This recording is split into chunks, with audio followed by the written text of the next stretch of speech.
All right. Things you didn't know, video game style this time. Batman Arkham Asylum. Did either of you guys play any of the No, but Arkham I know you games? did. You loved the hell out of that game. I remember trying to get you off that a game. big video game guy. It's so good. So When he got into that, he would join our group. We were playing all the other games, and he was still just playing Arkham. He would not get off of that at all. It was so good. I loved Arkham Asylum. It's amazing. But... It's easily my favorite. I think a lot of people is Arkham City is their favorite or considered better. Me, Arkham Asylum was just, it was beautiful. Absolutely loved it. So it was released on August 25th, 2009. So it was 15 years ago. Good God. Now, Arkham Asylum actually made its first appearance in October 1974, issue number 258 of Batman, and it was originally called Arkham Hospital. See that right now. Did they do that in a Joker movie too? Call it Arkham Hospital? Is that what they called it? The one with I think so. The one with Joaquin. Yeah.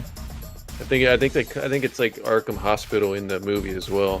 So a lot of inspiration for Arkham Asylum actually comes from Arkham, Massachusetts, which is a fictional town. Okay. Which is basically the backdrop for H.P. Lovecraft's Cthulhu mythos. Seriously, like, yeah. The squid guy? Yeah. Yeah, never really put two and two together on that one, but there you go.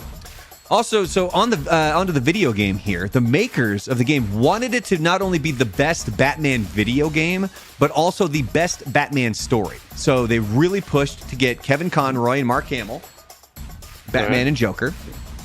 And then they also brought in Paul Dini. He was one of the lead writers, and he helped create and write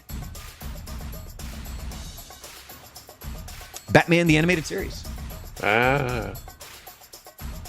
Nice. One of the things that took the longest time for the Batman video game was getting his cape right. Because they wanted it, they wanted it to flow and look realistic, and they wanted it to tear and have all these other things kind of going on. So it took 2 years to accomplish Batman's cape in Batman Arkham Asylum. And Mark Hamill was not going to be the voice of the Joker in Arkham Knight, which was one of the future games. Because in all reality, that voice was putting a real strain, or doing that voice really strained his voice. Right. But then he found out that there was going to be a musical number by the Joker, and that sold him on it. That brought him in. He wanted to do it at that point. Now, an interesting little side note here. In Arkham Knight, if you use detective mode on Barbara Gordon, you can actually see where her spine is damaged from where she was shot by the Joker in The Killing Joke. That's a little weird. That's called detail, my friend. And this right here is obviously the comic where Barbara Gordon gets shot, and it actually, that's where she ends up paralyzed. And finally, the whole Batman Arkham series was created because EA failed and bombed with that game. Batman Begins. Yeah. So EA had the rights to Batman, and then when they just completely shat the bed on this, the rights then went back to Warner, and then they gave the rights to Batman to Rocksteady, who then eventually made the Arkham series, the best Batman games we've ever seen.